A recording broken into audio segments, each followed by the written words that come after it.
take a minute to explain to you all a couple things. A lot of people always hitting up talking about what they got to do to get signed to a label. There's quite a few different ways of going about it. Number one, do your research. I don't think a lot of people do enough research. And if it's your career and you're taking it seriously, that should be the number one thing you do. Google different labels, get A&R contacts, but be out there, be in people's faces, and get yourself known. The second thing is you got to have good music. And I'm not hating on no one or throwing anybody under the bus, but you've got artists who are really talented, and then you got these artists who they're having fun. They're making music, they enjoy it. Their friends may enjoy it, and there's nothing wrong with that. At some point, you got to step your game up to the next level, and that's where networking comes in. A lot of people, I feel, neglect the whole networking thing. It's like a lot of people already think they Pac when, again, I don't want to throw anybody under the bus, but you're not Pac, and you're not on that level. So if you're down here, you need to step your game up here. So number one, I would say is, have the right tools for the job. You gotta have good music. You gotta look signable. And what that means today can be something different than what it was 3 years ago and what it will be 6 months from now. But you gotta look signable. The bottom line is the label ain't gonna sign no one who ain't gonna make them money. So if you walk up in there looking like Johnny Crackhead and your music sounds like Boo Boo Dookie Man, you're gonna get laughed out. First of all, you probably ain't even gonna get up in there, but you're gonna get laughed out if you do. You need to have a professional demo package. That means people get your music mastered. Just because you're at your computer at home and you can record yourself on the computer, that's not really something I think you want to put out there, especially for a label to hear. It could be cool for your friends to listen to, but you got to take yourself serious. If that's what you want to be known for is your music, then put everything you have, all your heart and soul, and probably even some of your money into it. Get it mastered, get it mixed, and have something solid that shows your best work. But I think a lot of people, that's another thing, a lot of people just run around with their own little CDs, but your press package, have your cover letter, have your demo, your biography, your pictures, shows that you've done. Labels want to know all this stuff. A label very rarely wants to find a quote-unquote diamond in the rough that they can take from a nothing to a something. The days of Vanilla Ice are pretty much done. Milli Vanilli. Will it happen again? I'm sure there's artists out there right now. Don't overdo your biography, or keep it short to the point. I would do no more than one page. Have your 8x10 black and white photo. If it's just you, then just you.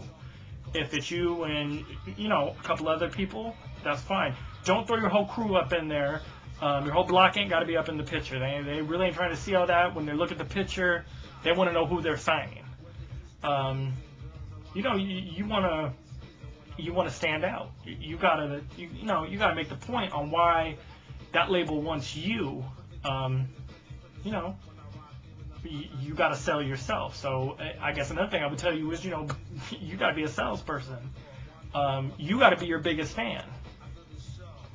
Another thing, then you need to locate all the A&Rs for every label. So whatever label you're interested in, whether it be Def Jam, Bad Boy, whoever, Interscope, find out the A&R reps. You need to mob the A&Rs with your music.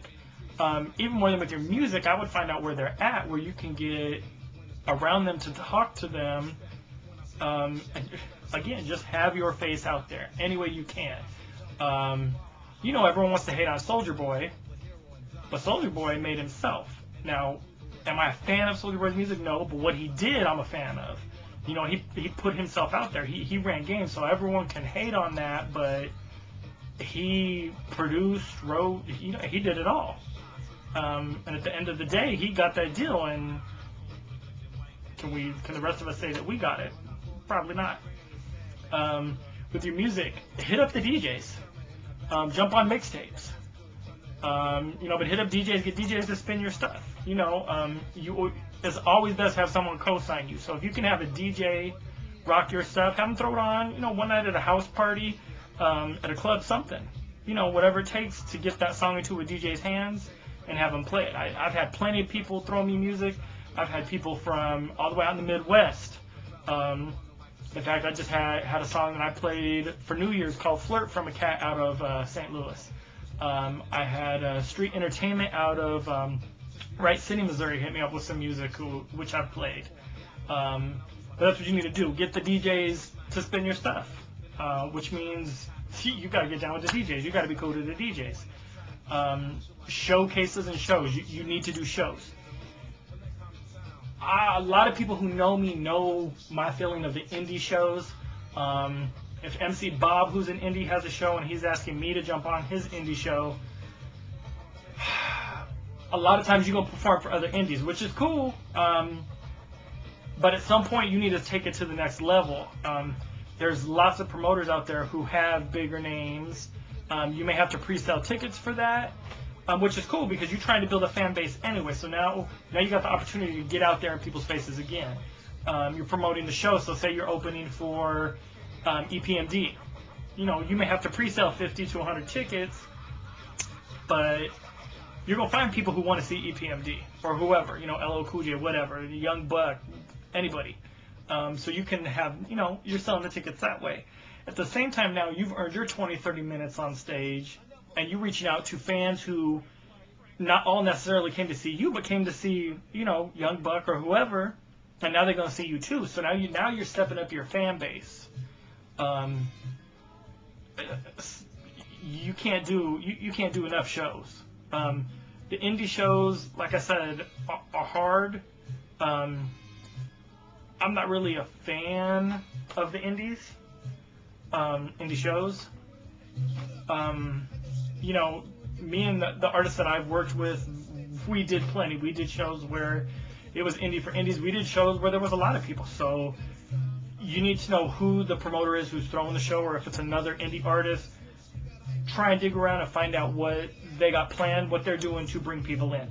MySpace is great, but if you're someone who's just advertising your show on MySpace, you're not going to get a lot of people. Remember, MySpace is worldwide, so most people have friends all over the world. People from Japan ain't coming to see your little indie show, you know, excuse me, in Glendale. It's just not going down that way.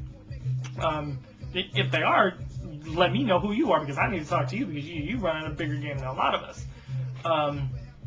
You know, at the end of the day, I think when that deal finally comes your way, though, you know, you need to make sure you have a good management team.